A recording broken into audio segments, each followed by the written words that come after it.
Alors pourquoi la photo? C'est une passion qui est venue sur le tard, vers une trentaine d'années peut-être. J'étais rédacteur dans la publicité, donc j'étais censé trouver les mots, moi, et j'étais un peu frustré de ne pas avoir accès aux images. Je bossais avec un directeur artistique avec qui ça se passait très bien, mais c'est vrai que c'est de lui qu'on attendait un petit peu les images, les visuels. Et moi, je pense que j'ai eu une petite frustration de ça, et j'ai voulu faire des images de mon côté, mais pas dans le cadre du boulot, de la pub et tout, mais personnellement, voilà. Et puis j'ai eu un peu une envie de grands espaces, et j'ai fait un voyage photo tout seul aux US, et là j'ai vraiment eu le coup de foudre, quoi. Enfin, esthétiquement, il s'est passé un truc, voilà, je me suis dit c'est là que je veux faire des photos. Donc c'est pas très pratique parce que je vis en région parisienne, mais c'est là-bas que j'ai appris à aimer, que j'ai vraiment eu, voilà, il y a eu une épiphanie là-bas aux US, et je me suis dit c'est là que je suis bien, c'est là que je me sens bien pour faire des images. Je suis très peu technique, donc il y a très peu de technique qui intervient dans mon travail, donc c'est assez facile. C'est vraiment techniquement, je pense que tout le monde peut le faire, hein. Pour être concret, je travaille en argentique, encore avec un vieil appareil 35 mm. J'ai un 4,5-6 aussi, mais que je sors un peu plus rarement. Donc c'est encore du film. Je travaille qu'en lumière naturelle. Il y a tout est fait à la prise de vue, donc il n'y a aucune manipulation après la prise de vue sur Photoshop ou autre. Donc de ce point de vue-là, c'est assez facile, quoi. Ce que je fais, c'est très technique, enfin très peu technique, pardon. C'est facile, puis à la fois un peu.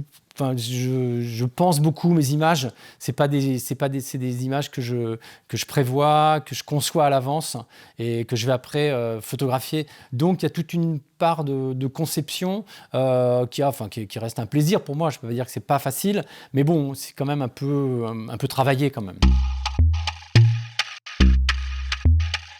Qu'on voit pas du tout, c'est le contre-champ, c'est-à-dire c'est moi, un peu, pas en panique, mais pas loin, parce que quand je fais cette photo, j'ai pas l'autorisation des gens, de cette voiture, de cette maison. Des fois, je vais demander aux gens, là je l'ai pas fait, mais il y a, je sais pas si on le voit dans l'image, mais il y a un chien pas très sympa qui est là. Il y a un peu de flip et tout. Je suis un peu en panique parce que je sais que j'ai quand même assez peu de temps pour faire cette photo, parce que j'ai peu de temps pour être tranquille. Il y a un moment, il y a bien quelqu'un qui va arriver, qui va me demander des comptes. Les Américains, ils sont assez sympas, donc c'est pas forcément un problème. Mais bon, il va falloir que je tchatche avec des gens. Alors que là, je fais ça un petit peu, c'est une photo un peu volée parce que je n'ai pas demandé l'autorisation. Voilà, je fais rien de mal. Mais voilà, donc ce qu'on voit pas, c'est ça. Ce qu'on voit pas, c'est que le panneau, il y a du vent et le panneau, il tombe. Voilà, il y a plein de choses c'est ça la magie aussi de la photo, d'une image arrêtée, quoi.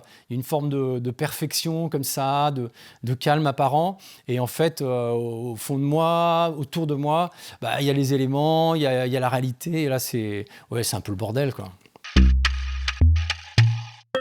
Alors si des fois il y a un mot qui revient souvent, comme je fais des photos avec un peu d'humour, avec un peu d'esprit, des fois les gens me disent « Ah, j'adore tes photos, il y a toujours des gags et tout », donc le mot m'écorche un peu les oreilles, même je pense que c'est juste un problème de vocabulaire, hein.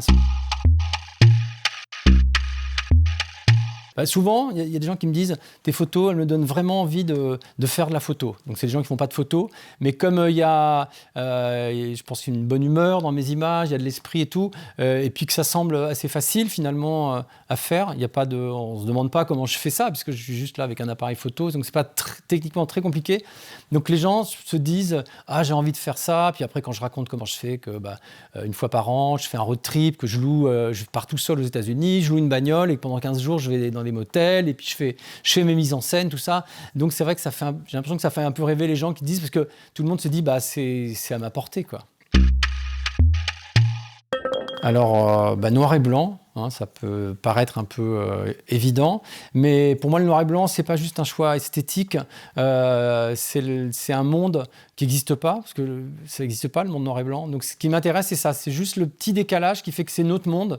Il y a les mêmes ingrédients, il y a des gens, il y a des maisons, il y a des voitures, il y a des paysages, à part que tout est noir et blanc, et du coup, ça crée le petit décalage qui, moi, me plaît. La notion de jeu, Voilà, je pense qu'il y a toujours j'essaie toujours de créer un petit jeu avec celui qui regarde. Donc il y a toujours quelque chose à voir, à regarder. Mes images, c'est souvent une histoire.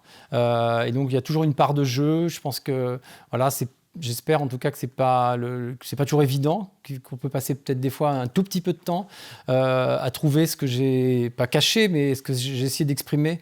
Donc voilà, donc il y a cette part de jeu qui est importante pour moi.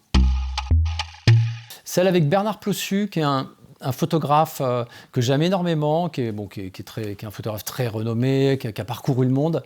Et vraiment, c'est quelqu'un qui est d'une autre génération que moi, qui est plus âgé que moi, même s'il est resté très jeune d'esprit.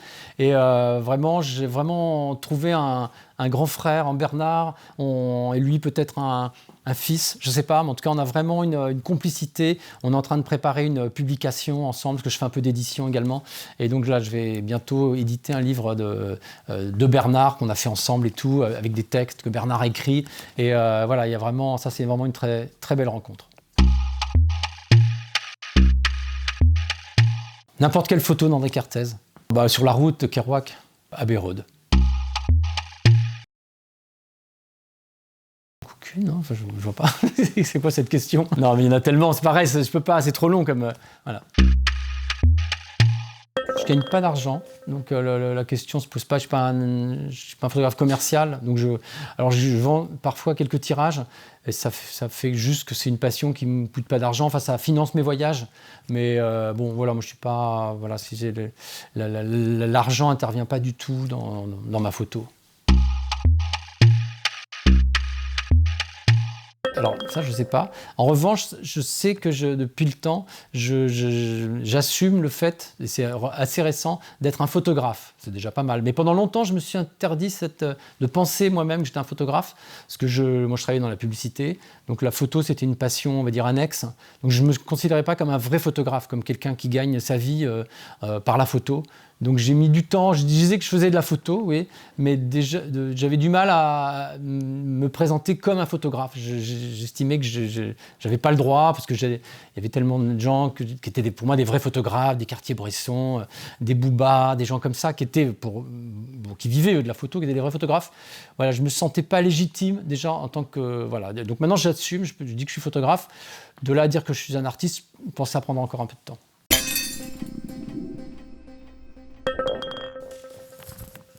Ça te va? Ça te va, François? C'est bon? Je sais pas, moi. Voilà, à part une question où là j'ai vraiment...